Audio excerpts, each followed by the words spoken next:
Thank you. Thank you very much. Now, things went on fine for about good 35, 40 years with the Hague Rules, but there were some weaknesses in the Hague Rules which led to the amendments of the Hague Rules with a second conference called by CMI at the city of Visby in Sweden in 1968. So, together with the amendments, they came to be known as Hague Visby Rules. And you can also call it the Hague Visby Rules. Some people call it as amended Hague Rules. But I'm just trying to tell you that Hague Visby Rules in itself is not something totally new. It was on the existing Hague Rules that the amendment was added. Together, they came to be known as Hague Visby. That is the important point. So, it is not a stand-alone convention. It should not be considered as separate. So, what normally is said, a question that what is this as per Hague and Hague Visby rules? That is the reason it is said like that. Ideally, the question should be that what is so and so as per Hague Visby rules, which automatically would include the Hague rules because they were not deleted. So one of the things, weaknesses was, and we will come to the weaknesses and how they were rectified, the scope of application. And I have also said the December and January batch. The February batch, I'll be sending it a table. A very common question: what is the difference between the Hague and the Hague Visby rules? And we will take that table here today also. That there was a conflict of application, that the Hague rules, that is the roles and responsibilities, liabilities of the carrier, and the responsibilities of the shipper, and the responsibilities of the shipper with regard to dangerous goods, etc.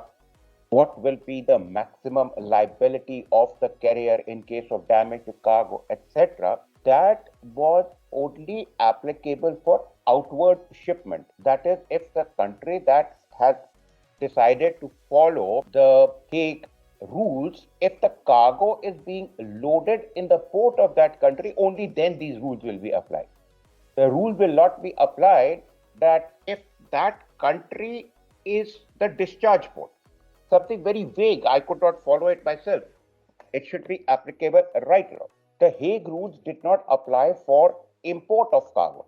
That means if a cargo is being loaded at Bombay, India by COGSA 1925 was party to had decided to follow the Hague rules. If Bombay was the load port where the cargo was being loaded, so for that shipment, it will be applicable. But if Bombay was the discharge port, somewhere else was being, somewhere else the cargo was loaded and it was being discharged in Bombay, then the Hague rules do not apply. Very silly. Other thing was that the amount of liability of the carrier was very small. It was, that's the fact. It was decided to save at this moment. Just give me a.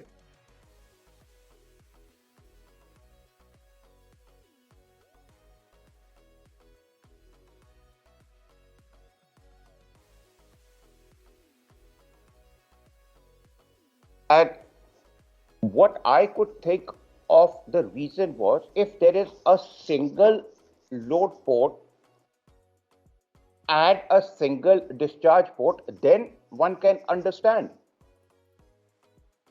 If the cargo is loaded in a country X, comes to Bombay, and because that country is party to Hague rules, so all the damage, etc., will be applicable. But what if there's more than one discharge port? From Bombay, it decides to go to Tuticorin. Then the Hague rules will not be applied.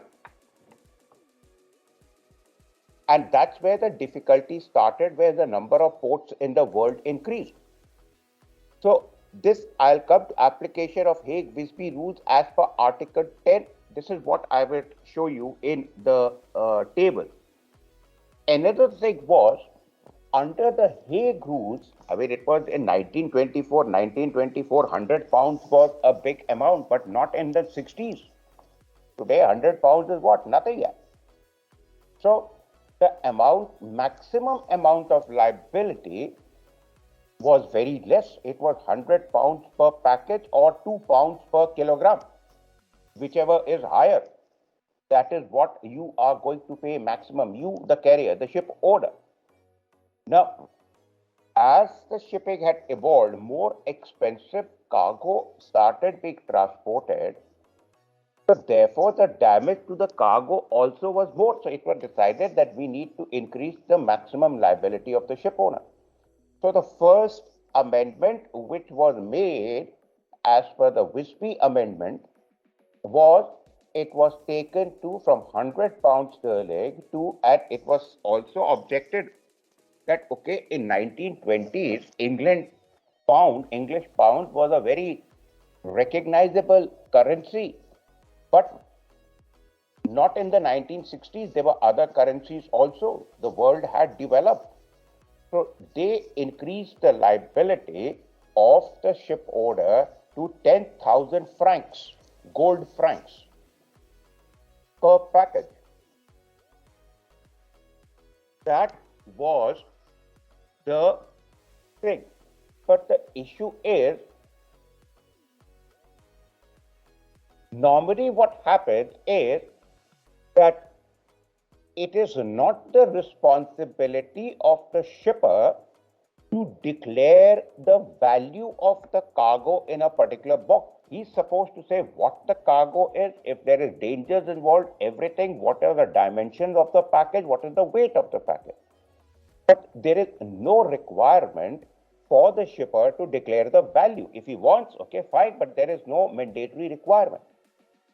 And that is why the maximum liability is kept at this. But if the shipper decides, suppose if he's in a package, he's carrying gold, and he does not want to declare it, the amount of liability is as per Hague or Hague Visby rules, the amendment. But if he says, no, there is gold inside and the value of the cargo is this, then the damage will be as per the actual cost of damage based on the value. It is something like when we take a locker in a bank, it is no mandatory requirement that we have to declare the contents of the locker to the bank. People keep jewelry inside. It could be running in lakhs or crores. We pay a small amount of the locker fees per annum. So if hypothetically there is a theft in the bank and the lockers are broken, what is the liability of the bank? Hardly 500 or 1000 rupees. You may say, what is this? But you did not declare the value. If you declare the value of the contents in your bank locker to the bank, then what the bank does is, bank will buy the insurance to cover themselves. And whatever the premium they pay to the insurance company will charge from you and me who's hiring the locker. So the hiring charges of the locker in that case goes up because it includes the insurance premium. And then if there is a theft in the locker, well, because we have declared that exactly what are the contents of the locker and what is the value, we'll get the full value. But 99.9% we don't. So the liability is limited. That was the same approach here also. Then the second protocol to the Hague Visby rules came, which is called the SDR Protocol, and that is what stands today, and that is what you are going to write as per the amendment. And now the concept of SDR I have conveyed it when we were discussing the CLC and the fund convention with the December and the January batches. For the February batches, I'll just tell you briefly. The full form of SDR is special drawing rights. And I'll be talking in detail, a little bit in detail when I do the CLC convention, otherwise it will be too much of a repetition. It is basically not a currency, but it is a unit to measure the collective strength of all the hard currencies of the world. There are 5 hard currencies. Hard currencies means they can be exchanged and utilized anywhere in the world. The 5 hard currencies are US dollars, Great Britain pounds, euros, Japanese yen, and Chinese yuan. So it is the hourly average of these hard currencies is what is the SDR. And because it is the hourly average that is taken. So all the market fluctuation gets nullified and averaged out. So with the result, the value of one SDR remains more or less constant. It only varies between 1.4 to 1.6 dollars for one SDR. So when this concept by the International Monetary Fund was created in the middle of 70s, so the SDR protocol came that, okay, now all around the world, SDR is doing. IM also had amended all its conventions where it was gold francs, they changed it to SDR. So that 10,000 francs was changed. The maximum liability of the carrier would be 666.67. You have to memorize it. Don't write it as 666.7. Don't round it off. It is treated as a principal error. So, maximum liability of the carrier is 666.67 SDR per packet or 2 SDR per kg of the goods damaged or lost, whichever is greater. And this is in most of the cases because the value of the cargo is not declared and it is not a requirement. What were the other things? Hague routes were not compatible with container transport because containerization started in 60s, caught on in 70s and made a big headway from the 80s onward. Now, the point comes, as I said, it's about the responsibilities and liability. Why this did not take care of the container transport? Now, the point is per packet. Now, packet can be a small packet or a single 20 TEU, 20 feet container or a 40-foot container. It's still a single packet. But if it is a 20-foot container, there could be 100 small cardboard cartons with cargo. So what does it mean? Liability of the carrier. If the container gets damaged, so does it mean that his liability for that single 20-foot container will only be this small? Shouldn't it be the package counted what is inside the container? But the Hague rules was silent on that. So that was the biggest problem, which was rectified in the Hamburg rules. That each package will be taken as what is inside the container and not the container being treated as a single packet, but that was later on. Another thing was the concept of loading on deck was not prevalent in 40s, 50s, and 60s, early 60s. It started off in late 60s or 70s. Okay, why the deck should be wasted if the cargo can be loaded on deck? Because containers are loaded on deck. See how the development of shipping makes the requirement to change the rules. So, in the Hague rules, if any cargo had been loaded, if that gets damaged, well, sorry, Mr. Cargo owner, you have to take care of it on your own. At the time of signing of the contract of carriage, you have got 10,000 tons, and I say I have got only space for 9,000 tons. You have to have a contact another carrier or wait for my another ship where I can carry your 1,000 tons. You hire the space equivalent to 1,000 tons. Other option is I will load it on deck. The cargo owner was to say, shipper, yeah, okay, load it on deck and lash it properly. But as per the Hague rules, I have no liability for damage. You be prepared for the risk. If the deck cargo gets damaged, you, the Mr. Shipper, will have to bear the cost. So this was another weakness in the Hague rules. It was not a weakness initially because there was no such process. And which was altered in case of Hague rules, the deck cargo damage also, the liability and responsibility of the shipper will continue with this amount. It was included. Then, no liability for delay in delivery of goods.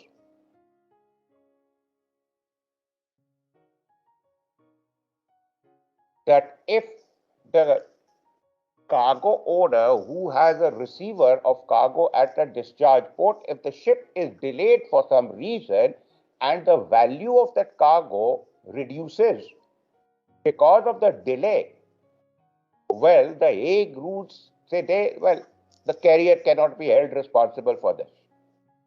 So these were the kind of weaknesses in the Hague rules which were taken care in the Visby Amendment known as the Hague Visby rules. Are you with me till here? Yes. Okay. Now the focus of our discussion shifts to the Hague Visby, the Bill of Lading. Because we are talking about contract of carriage, the one type of contract of affreightment. Charter parties is the other type of contract of affreightment, which we will be doing after completing this discussion. So, what is the meaning of the word lading? The act of loading the ship with goods, act of loading the ship with cargo. So the bill of lading means an evidence of loading a ship with cargo. Because people say why it is not bill of loading or evidence of loading, etc. No. Or the receipt for loading. Well, they called it a bill of lading because the act of loading the cargo has been completed. That's why it's called a bill of lading. Now, as far as carriage of goods by sea is concerned,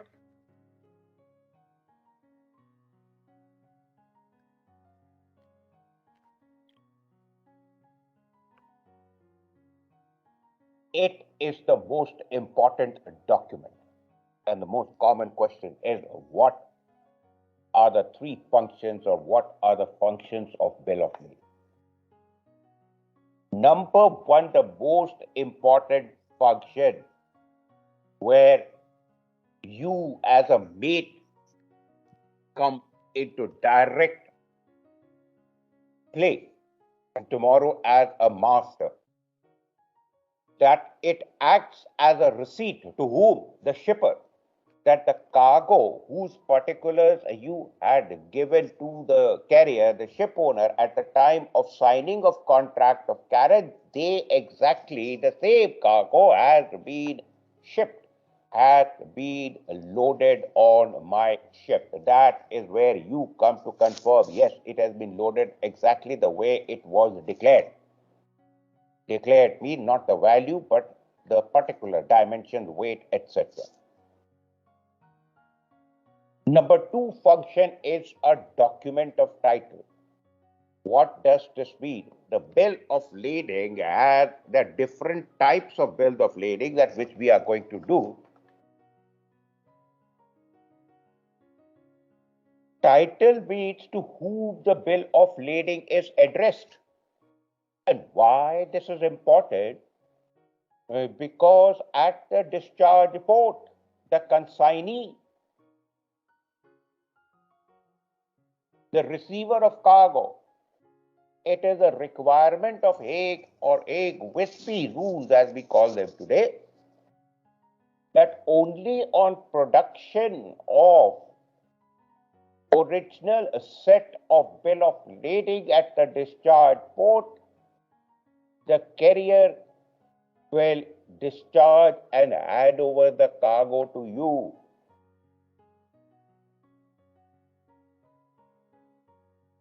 If it is addressed to me, the title of the bill of lading is me, and I carry the original bill of lading with me, but I am unable to prove my identity with my passport or Aadhaar card, well, the cargo will not be handed over to me. It is a document which states the title with a single objective, focus, with the single objective to whom the cargo has to be handed over at the discharge port. So you may say, sir, what is the importance of it? It is understood. No. As the maritime trade progressed, mainly in tanker cargo, oil, or chemical or bulk cargo, the time the ship takes between the load port and the discharge port, the cargo could be sold to 5 people. The guy who's supposed to receive the cargo, he's got a better price, he sells it to another person. That person adds the profit, sells it to the third person. The ship is still in transit. Ship does not have to deal with or doesn't give a damn that what sale and purchase of the cargo you are taking while the ship is in transit. We are only concerned by the time the ship reaches at the discharge port, who is presenting the bill of lading, we will hand over the cargo to them. Whose title is there? So that type of bill of lading is a bearer bill of lading. Anybody who holds a set can take the delivery of cargo. The ship's responsibility, the carrier responsibility is finished. If it is to order, जिसके नाम पे है उसी जब तक वही अपनी identity prove नहीं करेगा, cargo will not be discharged. The document of title is very important. It does not deal with you and me. Our responsibility focuses 100% on the receipt because we are the ones who are having the cargo loaded, stored, and lashed on the ship. And it has to be written in this order: receipt of goods, document of title, the involvement of the carrier, therefore the involvement of the ship, the master and the mate comes here to only hand over the cargo to the identity whose title the bill of lading is, depending upon the type of bill of lading. We will be doing all that, negotiable and non-negotiable bill of lading, and etc., everything. And the third, which I have mentioned in the beginning, it is an evidence of the contract of carriage which has already been undertaken, signed by the shipper and the carrier, the ship owner, before the goods are placed on the jetty for loading on the ship on which you are a mate. You may say all this about proving of identity under document of title, whether the cargo, we have never heard of it because that is the job of the agent. He does all this before the ship arrives at the discharge port. The receiver of cargo is mainly dealing with the agent. Very rarely you come across that the receiver of cargo comes with the bill of lading on the ship. Master confirms the identity and tells the mate on the walkie-talkie, okay, you can start the cargo work. All that work has already been done. That guy is the most interested person that, okay, ship, what is the ETA of the ship? That is told by the consignor once the ship is loaded. That is where the ETA of the ship becomes of importance practically. So that guy is jumping that, okay, now in so much time the ship is going to come, maybe 2 or 3 days before. He will approach the agent. Now coming to the, I will stop here and I will confirm there are 3 sets of a bill of lading, original. Out of the 3 original sets, 2 are couriered after the ship sails by the agent or by the consignor who has had the ship loaded, the shipper. They are couriered to the receiver of cargo in the discharge port. 1 remains with the shipper of cargo. Carrier only has a copy. And when we are doing the documentary credit system, we will be doing the importance why 3 sets of original are there. Another thing which I want to say at this moment, why an original bill of lading is never kept on the ship, it is because of this function of document of title.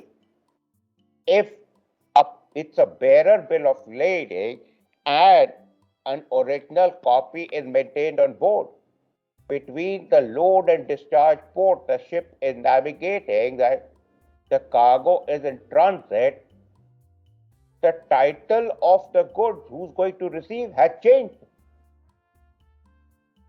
So the guy at the finally who's going to receive the cargo, he will have his name endorsed, what we call endorsed bill of lading. Whereas on the ship, the original will have a different name.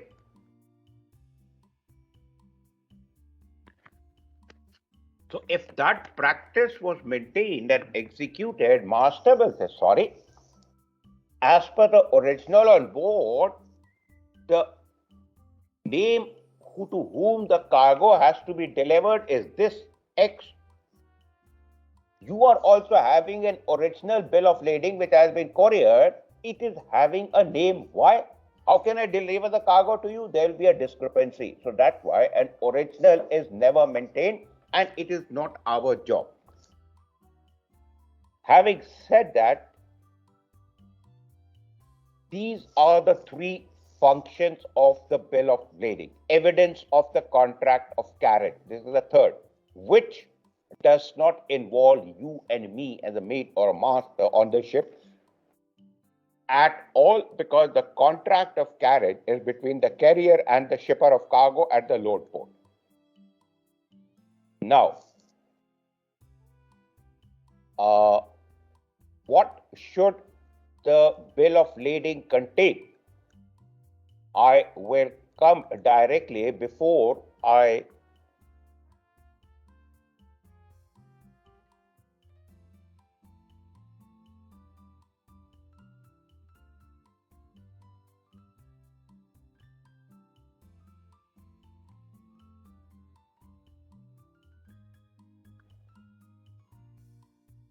see, this is what was changed. SDR protocol was there, and what I want to come actually show, this is the Hague Hague Visby rules, but before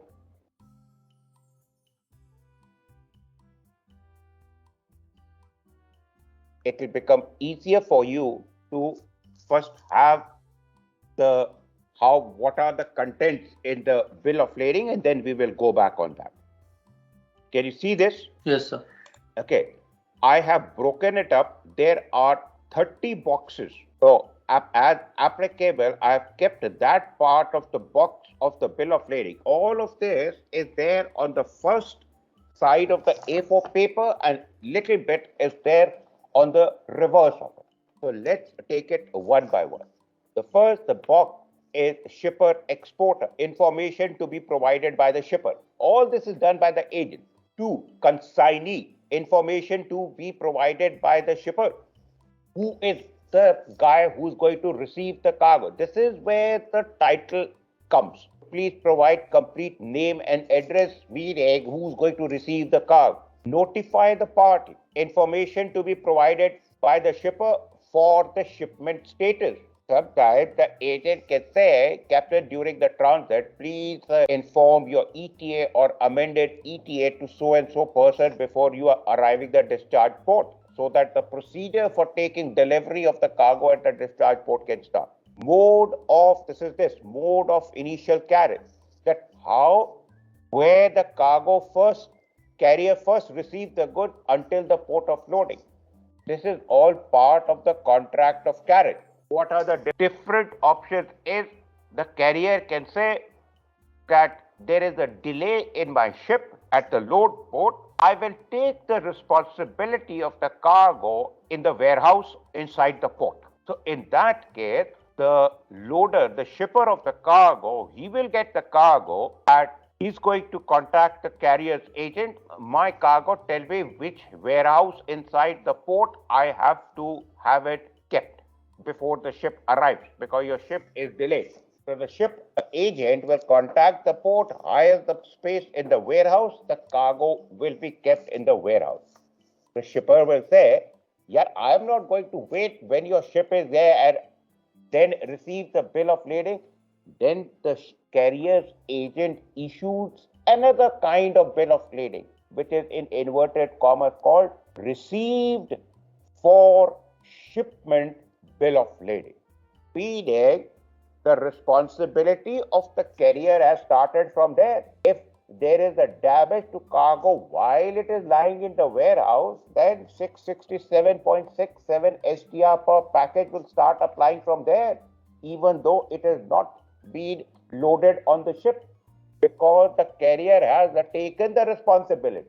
So transportation, where the carrier first receives the goods until the port of loading. Number 5. This is number 5. This was 4, 5.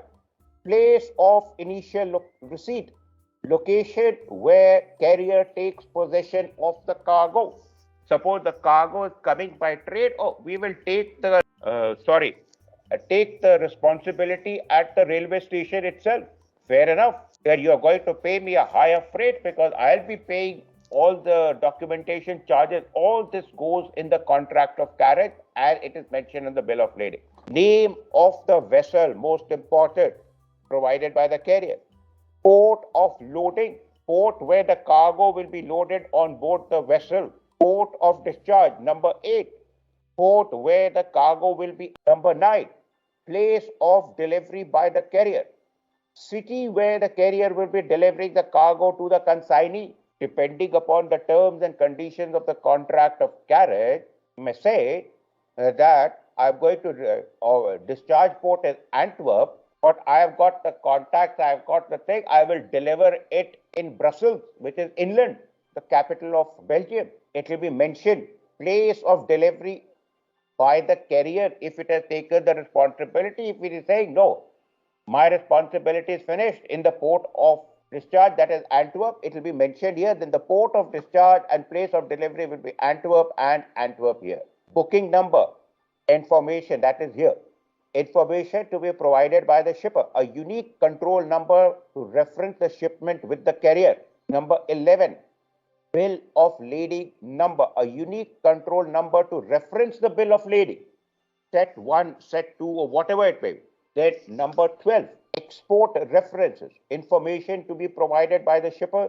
The shipper's reference number. We don't have to bother about it, but why? That awareness is there. Then how does it look like? That before the bill of lading is signed, it has to be ensured that all the boxes are completed. The information which is to be provided by the shipper and which is the carrier's responsibility. Now you can understand the importance of the agent. All of this is done by him. When he comes on board the ship, he waits and he is there on the ship for good 2-3 hours. He's telling the captain, okay, I have done all of this. The cargo can be started to discharge, or cargo can be started to load. When in the discharge port, the holder of the original, say, one set of bill of lading comes to the carrier's agent, he confirms the identity, everything satisfied, he prepares a delivery note to the receiver of cargo. So either the receiver of cargo, which is rare, he himself can come prove his identity and show the agent's delivery note that, okay, and the master will tell on the walkie-talkie, okay, you can start the discharging, or the agent will show the delivery note and give a copy to the captain that this is the delivery note, and on basis of this, you can start discharging the cargo. The delivery note will have the same name of the consignee to whom the cargo has to be received, confirming that he has proved his identity and the cargo work can start. Forwarding agent number, full details of freight forwarder and license number, who's going to carry the cargo further, etc. We don't get into this. Point and country of origin, point and country of cargo origin, that is point number 4. More common in multimodal transportation, or for example, cargo actually originated in Delhi for the ship, for it to go on the ship in Bombay. So here, which is number 14. Point and country of origin of cargo will be Delhi/India. Are you with me? We are only halfway. Yes, sir. Number 15. For delivery of goods, please present documents too. Full details of carrier's agent at destination who handles cargo release, which I was talking about, delivery note. Because this whole 2 sets are couriered by the shipper to the consignee, the receiver of cargo at the discharge port. He will see point number 15, whom I have to contact to take the delivery of cargo. He'll directly go to the agent. Number 16, domestic routing slash export instruction, the actual terminal where the cargo will be loaded onto the shipping vessel. Example, Garden City Terminal, Port of Savannah.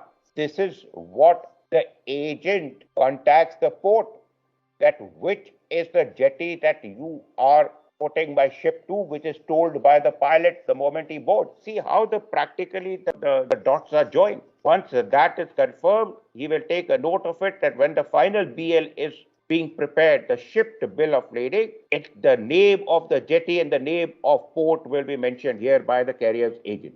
Number 17, freight payable at origin or destination, depending upon whether freight has already been prepaid or will be need to be paid over collection at destination. Type of movement, door to door or port to port. It is again terms and conditions of contract of carriage. The cargo is coming from Liverpool to Bombay, but the cargo is addressed to someone here in Noida. So where is the ship owner taking the responsibility that I'm going to pick up inland from that person in Liverpool, put it on my ship, the ship comes to Bombay, I will organize the transportation and have it delivered in Noida. All the custom clearance and everything is the carrier's responsibility. Or he says, so, Mr. Shipper, you put it in the port of Liverpool, I will offload it in the port of Bombay. Thereafter, my responsibility is finished. Everything is mentioned here, door to door or port to port.